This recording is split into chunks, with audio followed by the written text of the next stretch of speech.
आज्ञाकारी पालक।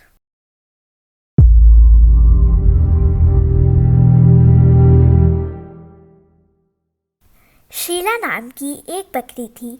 उसके 2 प्यारे प्यारे बच्चे थे। शीला उनका बड़ा ध्यान रखती थी, खूब दूध पिलाती थी, हरी हरी घास खिलाती थी। कुछ ही दिनों में दोनों बच्चे गोल मोल मोटे ताजे हो गए। शीला ने उनके पैरों में घुंघरू बांध दिए थे। दोनों छम छम करके घर में कभी इधर घूमते तो कभी उधर। जो भी उन बच्चों को देखता उसका जी खुश हो जाता। दोनों बड़े शिष्ट और आज्ञाकारी थे। जो भी उनके घर आता था उससे नमस्ते करते थे, सभी से विनम्रतापूर्वक बातें करते थे। एक दिन शीला के घर भालू दादा आए। वह पास के एक स्कूल के प्रधानाचार्य थे। जंगल के जानवरों के इतने बच्चे उनके स्कूल में आते थे कि वह खचाखच भरा रहता था। भालू दादा ने बकरी के बच्चों चिंटू और पिंटू को देखा। उनकी शिष्टता से वे बड़े प्रभावित हुए। उन्होंने सोचा कि इन बच्चों को अच्छी शिक्षा मिलनी चाहिए, जिससे यह बड़े होकर महान बनेंगे। उन्होंने बकरी से कहा, दीदी तुम इन बच्चों को स्कूल में दाखिल क्यों नहीं करा देती?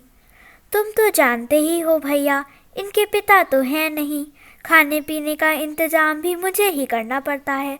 मैं सुबह ही जाती हूँ और दिन छिपे घर वापस आती हूँ। मेरे पास इतना समय नहीं है कि इन्हें स्कूल छोड़ने जाऊँ और फिर समय से लेने भी आऊँ। बकरी भालू दादा से कहने लगी, पर ये तुम्हारे बच्चे तो बड़े समझदार हैं, अकेले ही आ जा सकते हैं। भालू कहने लगा, भैया कालू भेड़िया बिना किसी बात के मुझसे दुश्मनी बांधे बैठा है। वह इन बच्चों को भी खाने की ताक में है। रोंदे हुए कंठ से बकरी बोली, अम्मा हम कभी भेड़िए की बात में नहीं आएंगे। घर से सीधे स्कूल और स्कूल से सीधे घर ही आएंगे। कृपया हमें स्कूल जाने की आज्ञा दे दो। चिंटू पिंटू दोनों एक साथ बोले। भालू दादा भी कहने लगे कि बच्चों को घर बैठाने से क्या लाभ, घर में तो ये बेकार काम करते हैं।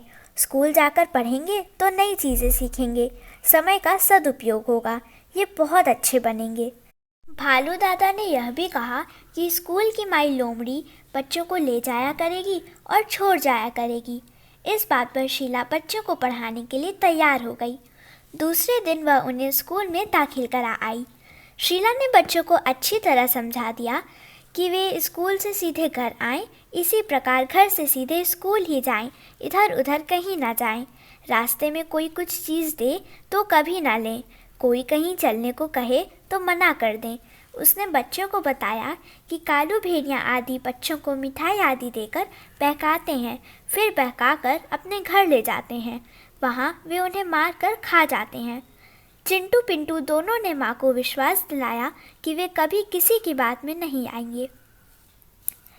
कालू भेड़िए को पता लगा कि चिंटू पिंटू पढ़ने जाते हैं। उसने सोचा किसी प्रकार दोनों को पकड़ना चाहिए। एक दिन कालू एक थैले में रस भरी गरम गरम जलेबियाँ भर लाया। पेड़ के नीचे बैठकर चिंटू पिंटू का इंतज़ार करने लगा। कुछ देर बाद उसने देखा कि दोनों बच्चे हाथ में बस्ता लटकाए लोमड़ी माई के साथ चले आ रहे हैं। कालू बढ़कर बोला, लो बच्चों गरम गरम जलेबियाँ खाओ। चिंटू को सहसा माँ की सीख याद आ गई। उसने जलेबी लेने से साफ मना कर दिया। कालू ने बार बार कहा, थोड़ी सी चख तो लो, पर चिंटू बार बार मना करता रहा। हार कर कालू को वापस जाना पड़ा। पिंटू छोटा था, जलेबी देखकर उसका मन ललचा गया। कालू के जाने के बाद वह बोला, भैया वह इतना अधिक कह रहा था, थोड़ी सी जलेबियाँ चख लेने में हानि ही क्या थी। नहीं पिंटू, माँ ने मना किया था ना, माँ की बात तो हमें माननी ही चाहिए, चिंटू समझाने लगा। घर पहुंचकर चिंटू ने सारी बातें माँ को बतलाई। शीला ने उसकी पीठ थपथपाते हुए कहा कि तुमने बहुत अच्छा काम किया।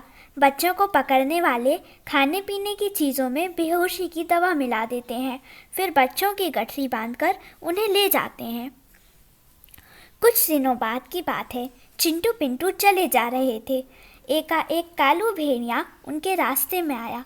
उसके हाथ में बिस्कुट का डिब्बा था। वह कहने लगा, लो बच्चों, यह तुम्हारी माँ ने स्कूल में खाने को भिजवाया है। कौन हो तुम? चिंटू ने भौहें चढ़ाकर पूछा। अरे मैं तुम्हारा मामा हूँ बच्चों, तुम मुझे नहीं जानते, कालू कहने लगा। तुम हमारे मामा हो तो घर आना, माँ से मिलना, तभी हम यह लेंगे। कहते हुए चिंटू आगे बढ़ गया। माई लोमड़ी ने कहा, ले लो बेटा, मामा से मना क्यों करते हो? पर पिंटू चिंटू दोनों ही ने बिस्कुट लेने से साफ मना कर दिया। वे स्कूल की ओर बढ़ गए। बच्चों को फुसलाने की कालू की सारी कोशिशें बेकार गईं। अब तो पिंटू और चिंटू बड़े भी हो गए हैं।